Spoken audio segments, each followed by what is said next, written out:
winner of this game moves on to the NFC Championship game next Sunday. 4th and 26. Growing up in South Jersey, I know what this play means to Eagles fans. It's maybe next to the Philly special as the biggest play in Eagles franchise history, yet it's a head-scratcher how it even happened. I know he got to a Super Bowl, but was this Donovan's best night? You could say at that moment in time, he might have been the best player in football. FredEx delivers. Yes! That's so good. Is that awesome? That's so good.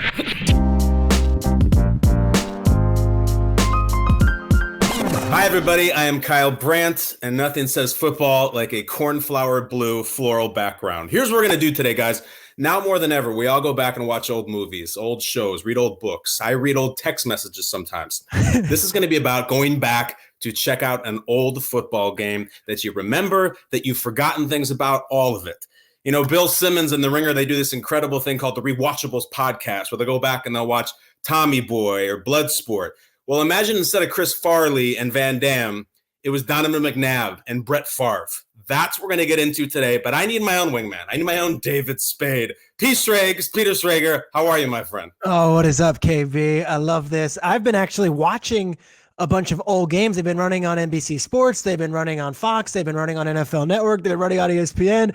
And I've got tons of commentary on these games and nowhere to share it. Well, here we are with this podcast. I'm excited. We got a gem, too, Pete Schrags, for episode 1. Today's episode is going to be the 2003 NFC Divisional Round playoff game, Packers versus Eagles, also known as what, Peter? This is the 4th and 26 game. This is the 4th and freaking 26 game. The Eagles, the Packers, NFC playoffs. It's in Philadelphia. Moments ago, number 4 and number 5 got together. And it's a matchup of those two and the Eagles and Packers here this evening. The Eagles had the best record for about a 3-year period right there in the early 2000s. The Packers had the second best record. Tell us right now, the 2003 Eagles, what was their deal? Tell the story of them going into this game. All right, so they'd made the NFC Championship 2 straight years. They went into St. Louis and lost to a fantastic Greatest Show on Turf team, and it was like, all right, the Eagles are going to be a team to be reckoned with. But the following year, they lose to the Buccaneers, and Rondé Barber has that famous pick 6, a huge upset, and the Buccaneers go to the Super Bowl. So now the Eagles are building their way up. They start off 0-2 in this season, and if you remember, and this, you want to talk time machine, Rush Limbaugh on ESPN on their studio show commenting about Donovan McNabb. This was a big topic. There were racial elements to it. Rush Limbaugh let go from ESPN. And then the Eagles rattle off 11 straight victories during this season. They roar into a number 1 seed in the NFC, but there's still this feeling of, all right, they're the number 1 seed, but they haven't been able to win the big one yet. Andy Reid, the coach, of course, Donovan McNabb. But what I remember from this team in particular was that there weren't that many offensive superstars on the team. It was Deuce Staley and a very young Brian Westbrook. And then the receiving core was like Todd Pinkston, Freddie Mitchell, and James Thrash. It wasn't like this was some high-flying offense led by their defense with Brian Dawkins and Jim Johnson calling the shots, the late, great Jim Johnson. This was an Eagles team that was playing really good football, and they were the number 1 seed, and yet there weren't a ton of believers across the country that this was a slam dunk Super Bowl team, especially going up against Brett Favre, who'd been there, done that, and what the Packers were rolling into. And Kyle, I'll toss it to you. What were the Packers like going into that January 11th, 2004 game? Well, it's actually kind of heavy. This football fans will remember this was, in a sense, the Irv Favre Packers team. Now, everybody will remember in the middle of the season, Brett Favre's father, Irv, died suddenly in the middle of the season. And then Brett had that incredible thing in prime time against the Raiders and just lit up the sky. And John Mann was so emotional. It was really the most memorable moment, aside from the Super Bowl, of Brett Favre's career. Holy moly. This guy is something. Bring this script to a studio and they throw it out. You don't know how you handle those things, but he's doing it because he's Brett Favre. So because of that, they kind of got the team of destiny stamp, because they started ripping off wins after the passing of Brett's father, and they had a whole head of steam going. But it was different, because as much as Brett was the former MVP multiple time and Hall of Famer, in a sense, the team went through Ahman Green. Over 6 yards a carry for Ahman Green, who averaged over 5 during the regular season He rushed for over 1,800 yards. Amon Green, the former Nebraska Seattle Seahawk running back, was a monster this year. I don't know what your memories might be as a viewer of Amon Green. This year, he had almost 1,900 yards rushing. You would watch Packers games, and every other play, he's ripping off a 30-yard run, a 60-yard run. He just was an unstoppable guy. It was the first time in Brett Favre's career that his team had more rushing attempts than passing attempts. So they were running the hell out of it with Amon. There was also kind of a cool thing going into this playoff game, at least if you were an adversary for the Packers. Favre had kind of stumbled upon a rough stretch. He is not playing well in the playoffs. I remember early it was like, nobody goes to Lambeau and wins. Favre in the playoffs, incredible. Brett Favre is 1-3 in his last 4 playoff games leading up to this game. So it's not only time for Brett to prove it, he's dealing with a fractured thumb. When you go to put the helmet on, you put your thumb inside, you pull out the headgear, and so it fits over your ears. You can see that he's uncomfortable getting his thumb in there. There's his thumb. He's using his index finger to try to separate the ear pads. And as we're going to see, the sort of ripple effect of this game was this might have led to Aaron Rodgers being eventually drafted by the Packers because Favre's about to rip off a 1-4 playoff streak, and the tide was starting to shift. So a lot going on, a lot of big name guys, and a lot of prove it things with Favre and Reed and certainly Donovan really set the stage. Yeah, and the year prior to this, where we talked about the Eagles losing on the Rondé Barber pick 6. Remember, this was the Matt Hasselbeck. I'm going to call Tids. We're going to get the ball. A week prior to this. That was the year prior to that, or the game prior to that. I'm sorry, not the year, the game prior to that. So this is what they're coming off of, another miracle victory where it's like, all right, this team might be a team of destiny because a week ago they just did this incredible win and Al Harris takes the pick 6 and goes. Let me set the stage for the actual weekend though, because this is one of the greatest playoff weekends the league has ever seen. There was a Patriots-Titans game where the Patriots win 17-14, Brady versus McNair. That's one game. But the other games were huge. This was a Carolina Panthers upstart team with Jake Delhomme and Steve Smith and a bunch of guys, Musi Mohammed. Deshaun Foster. That went into St. Louis and in double overtime the night before beat the Rams, which was a wild game. Delhomme fires to an open Smith. Steve Smith is going to go all the way. No flags down. Smith scores, and the Carolina Panthers win in overtime. And then earlier in the day, before we get to the Freddie Mitchell game, we had a Chiefs led by Dick Vermeil and Trent Green go and Priest Holmes play against the Colts with Peyton Manning. No punts in the entire game. Priest Holmes goes for 176 rushing yards and 2 touchdowns in a loss because Peyton and Edge got the best of them, 38-31. Incredible. Peter, the stage is set. I actually just got goosebumps just thinking about it. So with that said, let's run it back. Okay, Kyle. So the Eagles are the 1 seed. The Packers are the 4 seed. The game's in the link. Joe Buck brings us in. They're playing Eye of the Tiger. They got everything going on with the Rocky stuff. And sure enough, Packers just jump out to an early lead. You know, it was right away. Play action. Favre going for it all for Ferguson. End zone. Touchdown, Green Bay. This is like so, now that we know it, and he's already won a Super Bowl, but like this is like Andy Reid to a T. And we almost felt this way with the Houston Texans, Kansas City Chiefs divisional round game this year, where it's like everything's in their favor and they just can't get going. So right away, McNabb has a horrible fumble. David Akers misses a 30-yard chippy, and they score a quick touchdown to a guy named Robert Ferguson. Then they get the ball back, and the Packers are driving, and what do you know? It's Favre to Robert Ferguson again. Favre for Ferguson again. A leap and a catch and another touchdown.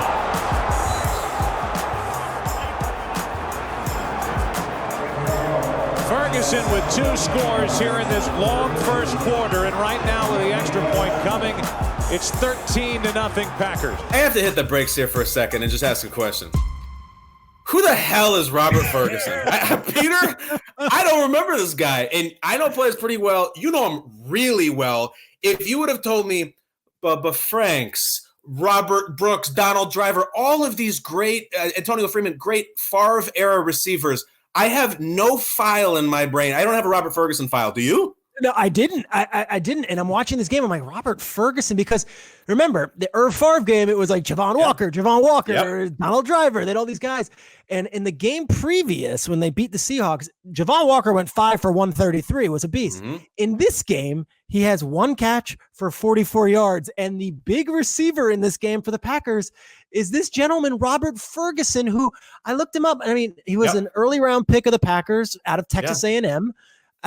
Never had more than 70 catches in a season, never did much with them, went to the Vikings and the Falcons afterwards. But this was the Robert Ferguson game, had 2 touchdown catches. But Kyle, I'd be lying if I would tell you that I have great fond memories of Robert Ferguson. You'd have to find a real Packers fan from this era, the Mike Sherman era, to go through the Robert Ferguson dossier. There's something really fun about this game other than Robert Ferguson.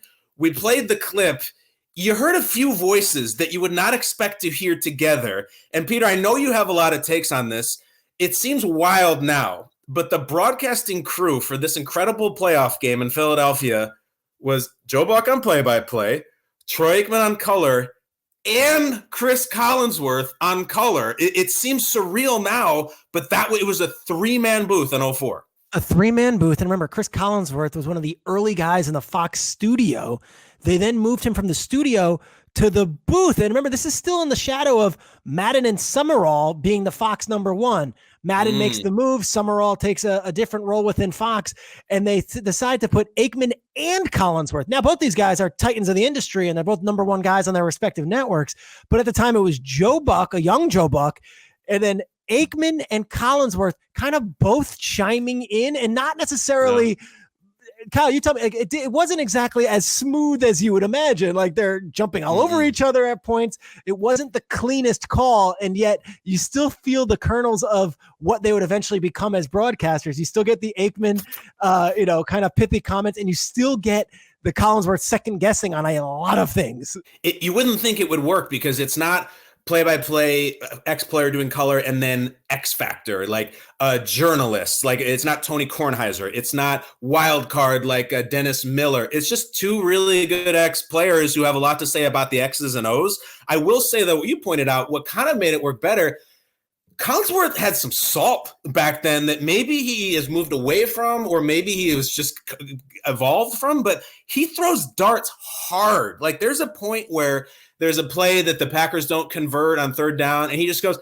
that's just a stupid play call. Why would you not have Ahman Green in the backfield on 3rd and 3? And I listened to it, and I turned my head. Like, I was like, wow, Chris went in there. He does it a lot. That's a stupid play call. Why would you take Ahman Green out of the backfield? That's the most ridiculous throw you could possibly make in this situation. He was telling us he could dunk a basketball. I'd like to see that. He is questioning every play call from both sides. It's like nothing could please him in this game, and I kind of liked it.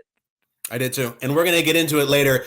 Brett Favre is going to make maybe the ugliest throw of his entire career, and Collinsworth was on it. He did not give him a pass. He did not let it go. He went after Favre, which was great.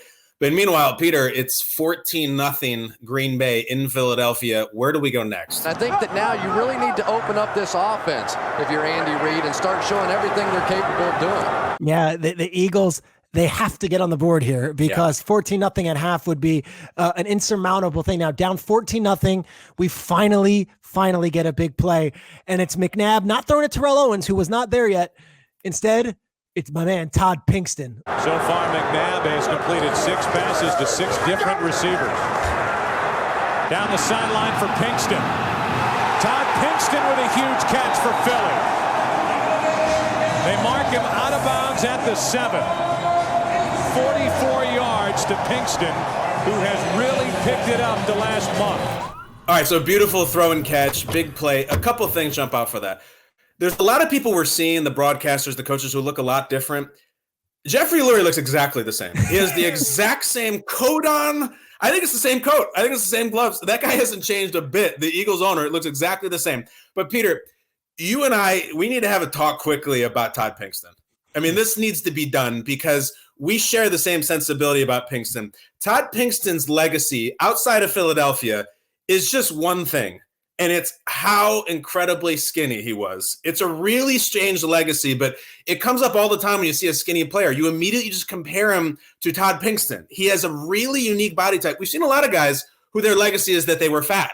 very, very few athletes were remembered as being skinny. All I can really come up with is Todd Pinkston, Ken Dorsey, and maybe Kevin Durant, but like basketball has a whole different thing going on. Let me just Todd Pinkston is almost like the Kate Moss of receivers, like a fantastic model and receiver who's remembered for being underweight. And here's the deal. Todd Pinkston was awesome in this game. Never mind how skinny he is. Never mind that he wears sleeves to cover his arms. Big play after big play. Never mind the weight. This was Pinkston's night. Yeah, okay. Let's set the stage for what those Eagles were. It was a big offensive line with Trey Thomas and John Runyon. It was a fantastic quarterback who we will talk about McNabb's legacy in a bit, because McNabb looks like Deshaun Watson and Steve McNair and Brett Favre all in one in this game.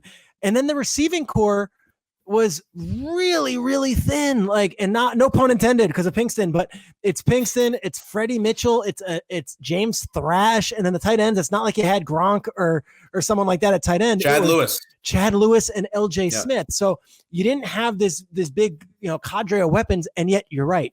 Todd Pinkston, who when I first think of him, I think soaking wet, 120 pounds, maybe like 6'7", 120. Like, that's what he looked like out there. 120 pounds. Manute Bol, the late Manute Bol out there playing wide receiver.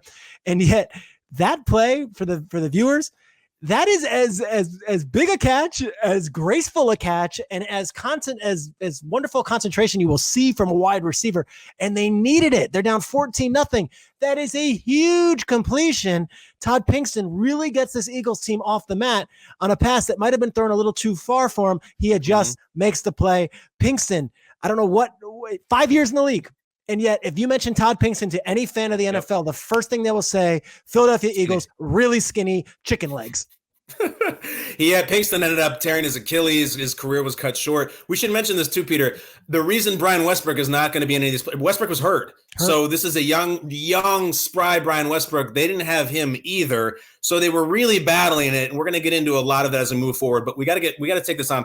Peter, set up for us the goal line sequence for the Packers that we got to next. Yeah. Well, first, the Eagles do punch it in with Deuce Staley. So it's 14-7. There's Staley. There's a touchdown. Then we look at this Packers team. They march right down the field. They get into it here, and then it's first down, stuffed, second down, stuffed, third down, stuffed. They're at the goal line on the 1 yard line, and an amazing irony, and one that I can't even, Doug Peterson, the backup quarterback for the Packers, is seen on the sidelines urging Coach Mike Sherman to go for it. Well, and Amon Green was the guy who got the ball the last 2 times last week. You've got to believe it's going to be his carry here. There he is. He is brought down shy of the goal line, and a huge hold for the Philadelphia defense. Just so much to unpack here. One, they can go into halftime up 10 points if they just take the field goal, and instead it's a running play with Amon Green, and I think Buck and Aikman encounter the right wide open hole, and then he runs into the offensive guard, falls down, and now the Eagles have all this momentum. Crowd is going wild, and it's one of those plays that you would never think of. 4th and 26 game, you think of one catch, but here they were up 14-7 at the end of the half, and decide to roll the dice, which everyone applauds when it works, but it doesn't work, and instead the Eagles come into the half with a house on fire, ball momentum. Kyle, what's your takeaway? I mean, if you're watching that game and you're neutral, that's the kind of thing where you're like, the Packers don't deserve to win. I mean, if you can't get the touchdown there, like, this is a playoff game. Like, you got to punch that thing in, especially since we've talked so much about this was not the Brett Favre show with this team. This was Amon left, Amon right, everything. And they get stuffed. And what's fascinating about this call is we're going to see in a little bit, Mike Sherman, he didn't want to do it again. There's going to be an even bigger 4th and 1 and 4th and short where you try to give it to Amon, and he got scared. He got cold feet, probably based on this. We'll get into it later, but it changes the whole course of the game. Sherman said after this game, because they said, you kind of outplayed the Eagles. And he's like, well, you can only outplay a team if you actually beat them. And there's a lot of that. I'm going to agree with nuts in this game. He had way over 100 yards, and yet they still lost, and it's because of moments like that. Shout out to Mark Simino, I believe, making the big stop there for the Philadelphia Eagles. Come out of halftime, both teams exchanged the ball a few times.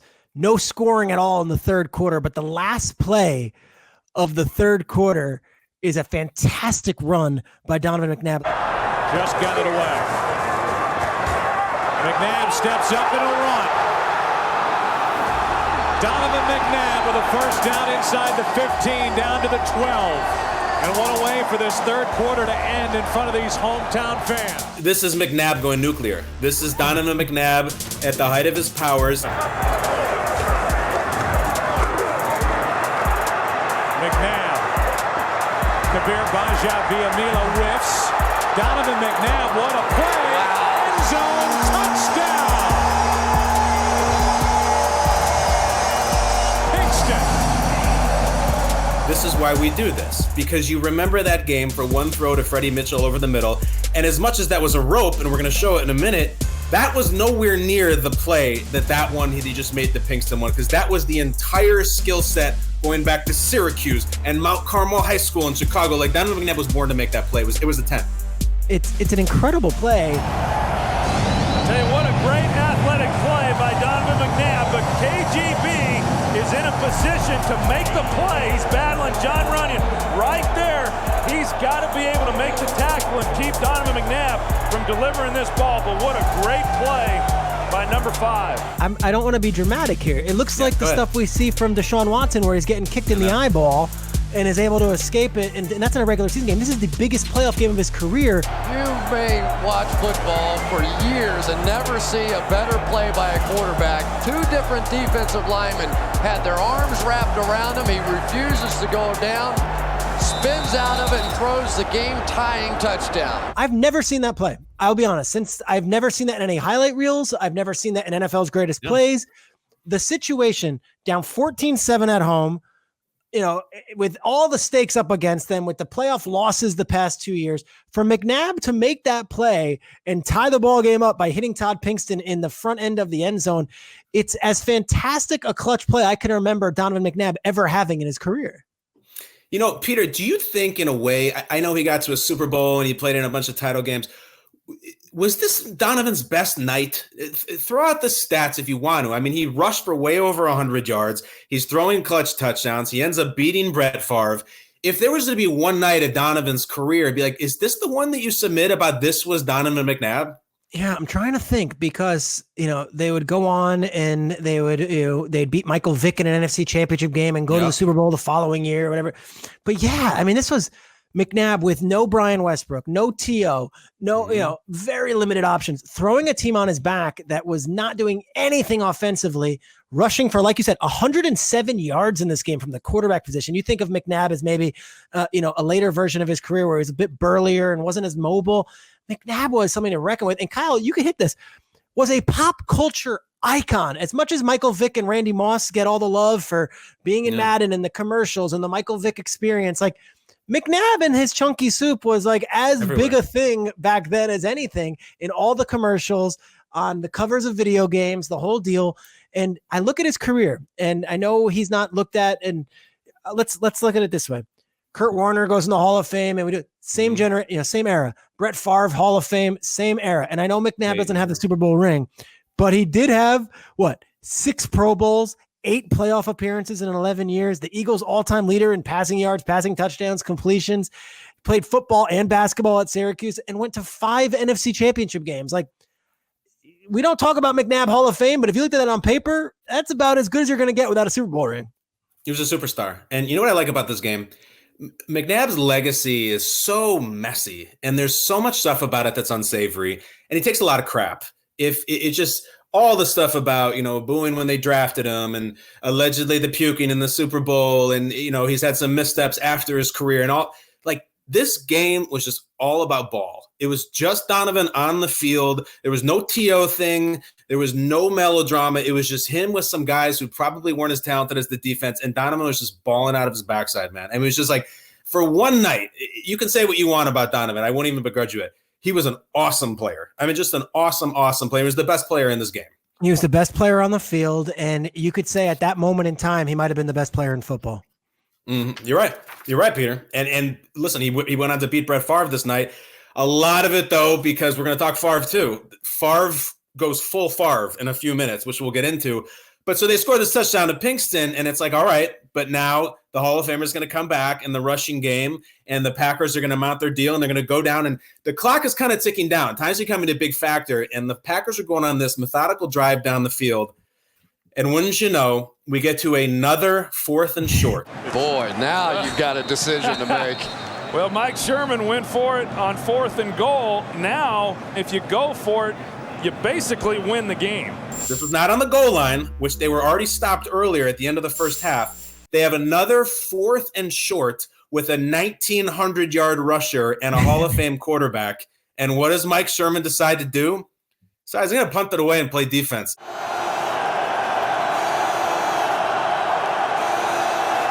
clock just expired, and the Green Bay Packers will end up punting. I agree with this. I really do. 4th down. A fascinating decision by Mike Sherman, who in the first half says, let's go for it. Why not? And here he punts it. You see the look on Andy Reid's face? I'm not so sure he's not happy that they decided not to go. Sure. I would be too. At least now you have a shot. And I love the commentary from Buck, Aikman, and Collinsworth that, Andy Reid's a little bit relieved because, hey, a first down puts that game away. That was it. You get the first down, there's 2 minutes left, and now you're bleeding the clock. Instead, they decide to punt it. Some interesting notes, and maybe the analytics heads were not in Mike Sherman's ear here, and they didn't even attempt a carry here on 4th and 1 from the Philly 41. And if you want to add one more, this was one of those deals where it's like you're on the road. You're supposed to be loosey-goosey. You're trying to do it. They always say on the road maybe is when you take these shots. Instead, they decide they're going to punt it away. Kyle, it's easy to be an armchair or a Monday morning quarterback here, but you got to wonder what was going through Mike Sherman's head there. Well, a bunch of things. The analytics experts were not in his head because the analytics experts were in kindergarten at the time, so they weren't there. The reason you don't sneak it too is they do the measurement, and it was one of those things where it was a full robust yard. It wasn't like a foot. It was like a full 4th and 1 plus. And so they weren't going to sneak it. They didn't want to do that. And as it pertains to the broadcasters, there's something you don't see a lot. It almost became like a first take segment in which Aikman and Buck were saying, you got to go for it. What are you doing? And Collinsworth was openly saying, I disagree with you guys. I think you should punt it. So I think among the three of us, Troy, you and I are on the same page with regard to going for it. You've got a tired defensive front. The Packers, with the way they've run the ball all year, they elect not to try it. They punt the ball to Philadelphia. And then after they punted it, it's kind of funny because they do end up punting it. It's a terrible punt. It goes immediately into the end zone for a touchback. And Aikman's like, and there you have it. They only gained about 20 yards. Like, they should have gone for it, Chris. Just like you should go to NBC. No, he didn't say that. First of all, I'd like to have seen Josh Bidwell make a little better punt right there. They basically only gained 20 yards of field position by punting the ball as opposed to going for it, even if they did not make the first down. There was a little bit of a rivalry in the booth there, so that was cool. A little bit of I told you so right there, Yes. So this would have led every debate show the next day, and I think you have to go for it. Of course, yes. You're going to give the ball back to him. You got the line, you got the rusher. It's 1 yard. Run it, and if you get stopped again, you didn't deserve it. I'm sure Sherman wants to have that one back. All right, I hate to be so dramatic here, but I'm going to give you two scenarios. Go on. And they both happen in Super Bowls. So Doug Peterson's the backup quarterback for the Packers. He's backing up Favre. Yeah. They decide they're going to punt the ball, whatever, and we know what happens afterwards. We'll get to it. And then Andy Reid, on the other hand, is one of those guys who's watching this. He's at now to go to the Super Bowl. Philly special.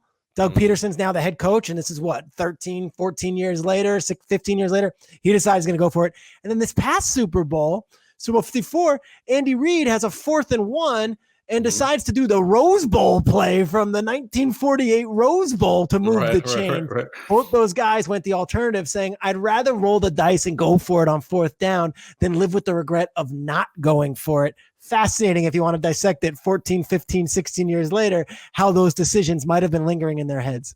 It just also, it makes the game that we're watching right now feel really old fashioned. Like I can't, with all my imagination, picture the Packers running something like the Philly special. It wouldn't exist into that. Can you imagine? First of all, it would have to be Peterson in the game for Favre. And then they're going to snap it to Najee Davenport, who's going to chuck it to Bubba Franks, who's going to throw it to Doug Peterson. It just wouldn't happen. Like, they didn't do things like that. You have your workhorse running back, your Eddie George, your Ricky Williams, your Amon Green. You give it to him up the middle. And if he doesn't get it, he doesn't get it. I feel like the Andy Reid thing in the Super Bowl, it's like science fiction compared to what we're watching now. And it was only 17 years ago. You mentioned this, Kyle. 1,900 yards from scrimmage for Amon Green that year.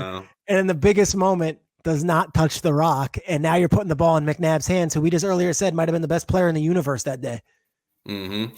So the Eagles get the ball. It's terrible punt by the Packers. And now Donovan McNabb has it sitting all right out in front of him if he can get the Eagles down the field. We'll take it at the 20. All we need is 3 from Akers to go to overtime again.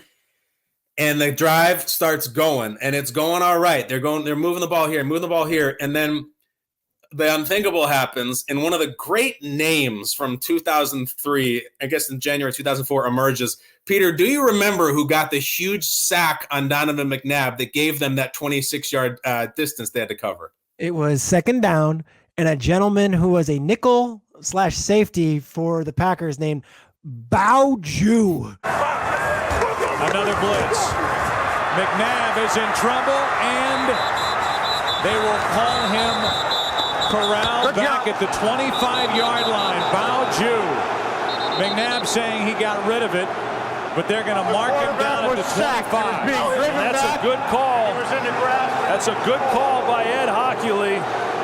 Bao Ju. From nowhere, Bao Ju makes the big play and sacks Donovan McNabb to make it 3rd and 26. Bao Ju. Prior to that sack, the Eagles only needed about 18 yards to get into range for David Akers. 3rd down and 26.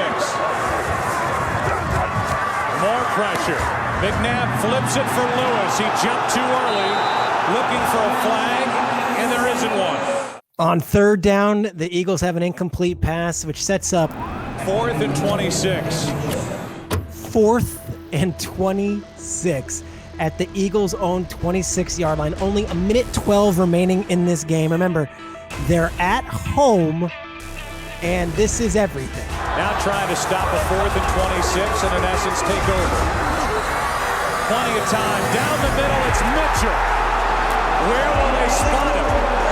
They're going to get forward progress and a first down. 4th and 26. They complete the pass to Freddie Mitchell. They then draw the Packers off sides, and we're off and running. But 4th and 26. Freddie Put on the belt, Peter. Put it on. This is it. Fred X. Let's go. 4th and 26. Freddie Mitchell wide open in the middle of the field. I am so surprised at that coverage. They play a cover 2, which leaves it wide open down the middle for the second time in a row. I mean, they went into a cover 2, which left the entire center of the field open. And remember, this was a Packers team with McKenzie and Bao Ju and Sharper and Al Harris at corner and all these names wide open. Freddie Mitchell makes a good catch and then converts it. If they don't complete it, McNabb's a bum.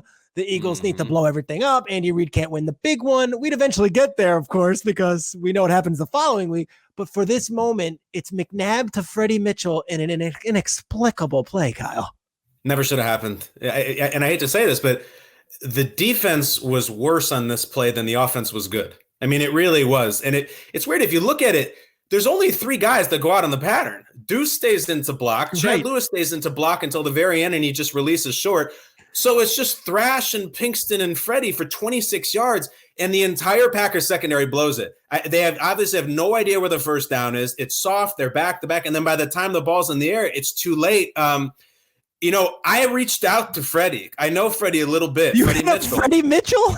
I know Freddie Mitchell, and I hit him up, Peter, and I said, this is so good. Freddie Mitchell, who just made the catch you just watched, I texted him last night. I said, I know you've been asked a million times. Do you have any thoughts on this? I asked him a few questions.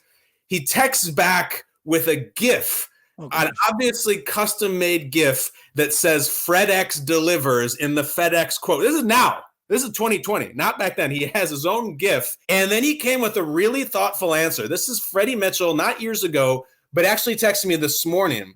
He said, this catch in my mind was the time to prove all the naysayers about the entire city and more importantly, our receivers wrong about we don't have a number 1 receiver. I couldn't help but think about Eminem, that song where he says you only get 1 shot. And all I wanted my entire life was 1 shot to be appreciated by people. The city of Philadelphia needed that play. Then they named me the people's champ, Fred X. I had to deliver. I was actually complaining all game that the coordinator wasn't utilizing my talents and the defense wasn't respecting me as a threat because Donovan was not going through his progressions. If number one wasn't open, Donovan would just use his legs and start running. I can only block for so long. I knew I would come down with the blame if I didn't make that catch. I basically called it for myself, and Andy listened. Bro. Incredible. Are you serious? Peter, you think that's heavy? He goes places here. I'll say it very briefly. The legacy of the play, it never really meant much to me when I was playing, and I didn't realize the magnitude of it until after football, where it has really helped me, especially with my mental health. Philadelphia fans have always been there for me and always remembered 4th and 26, sort of an identity for him. So Freddie is all in on mental health after the game. He says he called his own number during the game because he was sick of Donovan running all the time. And in the end, it was his Eminem moment where he made the catch. Oh my God. Eminem moment. And for the whole city of Philadelphia and then going into his own mental health. Yes. That's Kyle. Great work getting that. And that blows me away because McNabb hits Freddie again for a big pass. Then he hits Pinkston. Then they go for the end zone a few times. They don't get it. They get into field goal range and Akers, who misses a chippy in the first half, nails this one, ties it up at 17. And we head to overtime. The Eagles actually get the ball first and the crowd's in a frenzy and the whole deal, but they go nowhere. They punt the ball back to the Packers. Now, here's your moment, right? Like Donovan hits Freddie, then gets them at the field goal range, but this is Brett Favre. This is Brett Favre in a playoff game on the road. This could be one of those triumphant drives, and yet the first play from scrimmage in overtime for the Packers is a head scratcher. Favre just heaves it. Only Eagles are there, and it's picked off by Dawkins. Into Green Bay territory and beyond, still going inside the 35. I thought I was learned when it comes to Brett Favre's antics. I understand the gunslinger. I've never seen anything like that before. All you were left scrambling for was, what was he thinking? The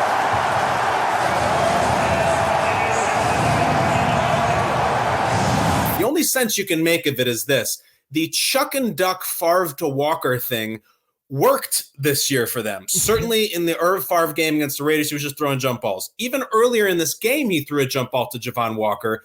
But this is 1st and 10. It's the first play of your entire drive, and he just blindly throws the easiest interception of anybody's career ever, and you're left pulling your hair out because you don't know what the hell you just saw.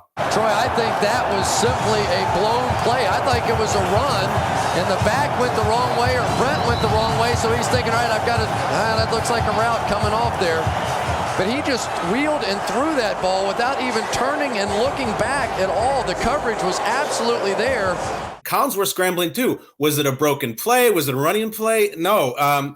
Afterwards, Doug Peterson, again, the backup quarterbacks, tries to have his guys back. He said, the options for Brett are a sack and maybe a fumble, or you try to throw it out of bounds and you try to make a play.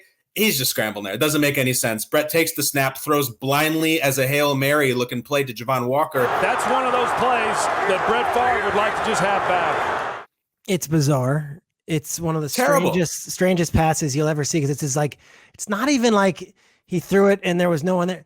It's this weird, like lazy duck in the middle of the field. And Dawkins is a Hall of Fame safety. He's going to pick it off and take it. But I will say this, like we always talk about Favre and the heroics and the gunslinger. Like, all right, this was 2004. I think it was 2007. He throws the ball to Corey Webster against the Giants at home in overtime. And the Giants, Lawrence Tynes is the field goal. And then a few years later, he's a Viking. He goes in the Superdome and it's Tracy Porter with the interception. Like 3 huge playoff games. Brett Favre threw interceptions at the end of them. And I don't hear that ever mentioned with his legacy. And that's not even counting one against the Rams in which he threw 6 in the dome against the 6 interceptions. So it gets to this point about like, is Brett Favre one of the all-time greats? Like, of course. And of course he's a Hall of Famer. And of course he's maybe the most watchable quarterback. He and maybe Michael Vick and Randall Cunningham. But like, when it comes to one of these hypothetical arguments about, well, you got to win one game. You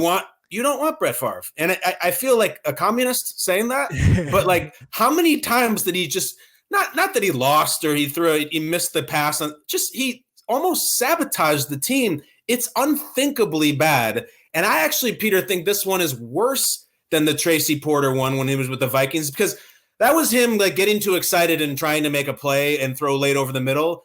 This, he just took the snap and threw it up to Brian Dawkins for no reason. I think it's the worst throw of his career. It's crazy. No, it's wild. It's absolutely wild. And it puts the Eagles right in scoring position. They march right down the field, couple plays. And then here comes David Akers yet again, who was the GOAT to start this game. David Akers, can he redeem himself yet again? Of course he does. Akers. The Eagles are going back to the NFC Championship game. 20-17 in overtime.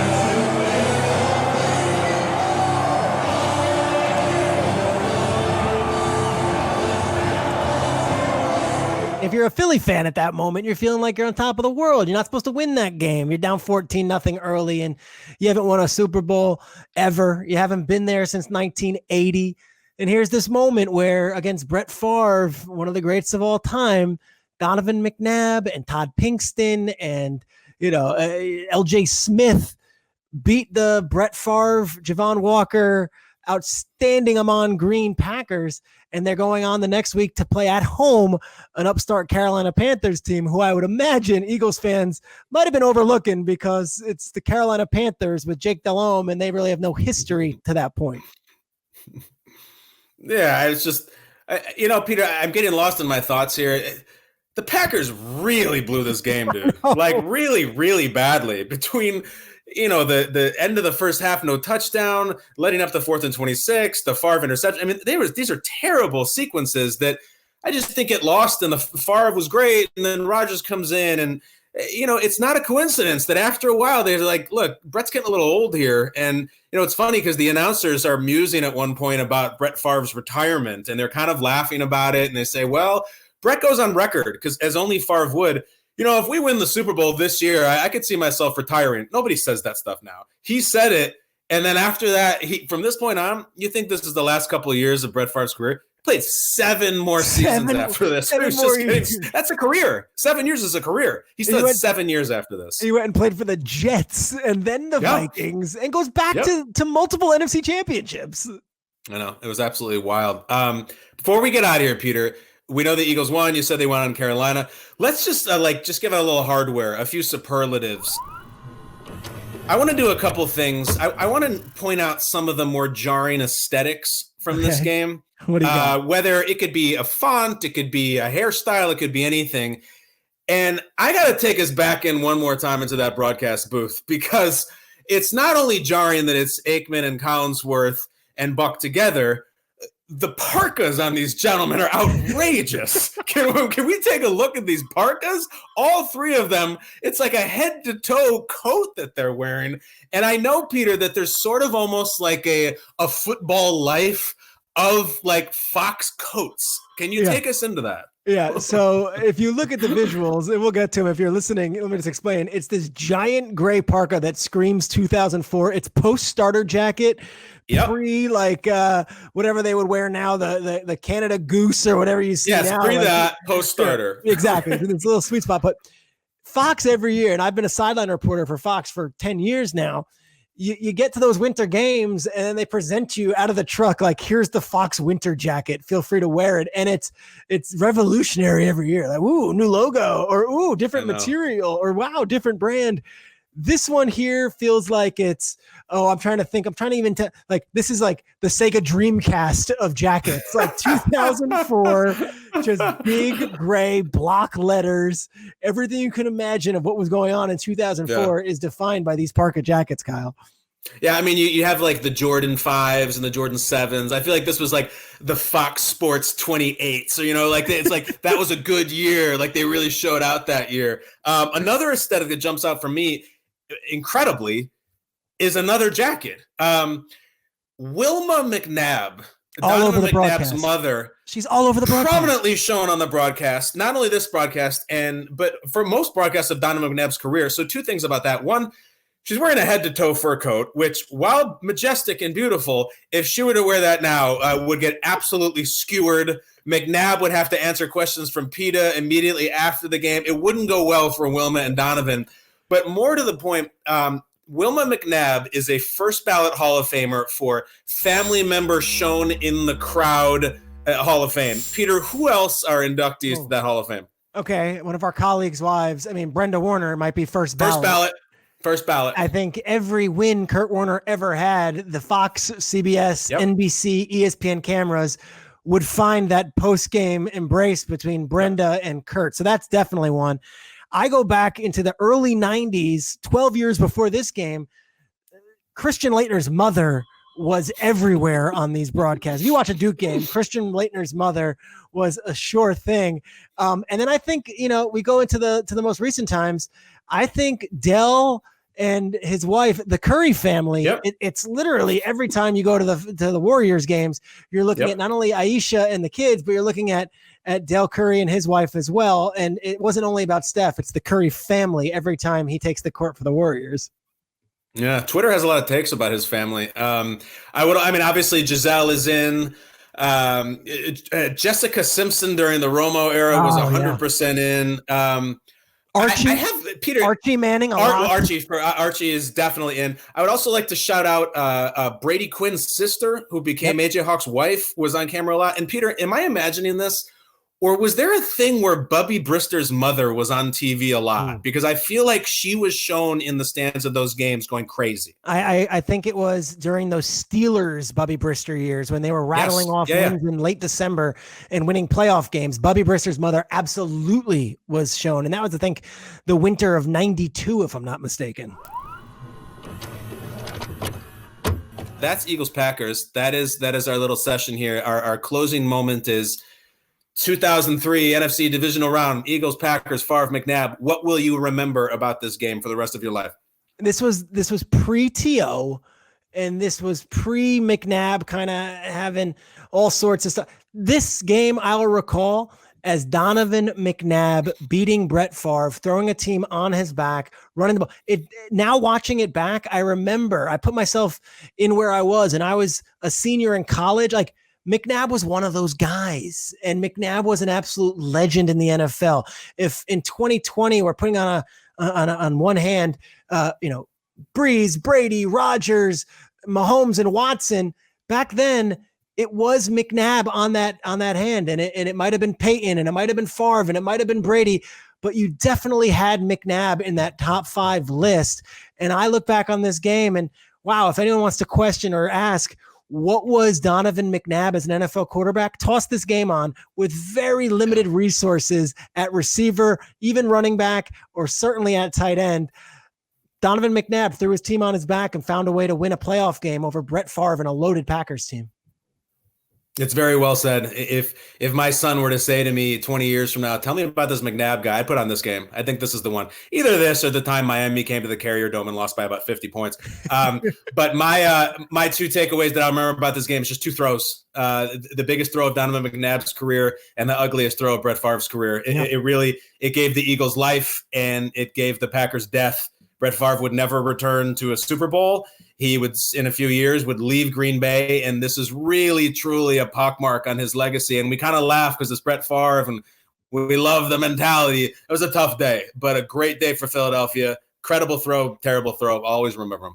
Yeah, and the postscript on this one, the following week, the Eagles would host the Panthers in the NFC Championship game, and all this talk we have about how the Eagles finally get the big playoff game, and they lose to the Panthers, and it takes yet another year and Terrell Owens and the whole broken leg in the playoffs for them to finally get to a Super Bowl with McNabb, which they do, and lose in very strange fashion to the Patriots. And Kyle, one last note, Andy Reid, we'd wait about a decade and a half more until he gets back to the Super Bowl, and he finally wins one in the February of 2020 with the Chiefs. But this was really just the third shot at an NFC Championship game, and there would be so many others for Andy Reid. See you next time on Run It Back.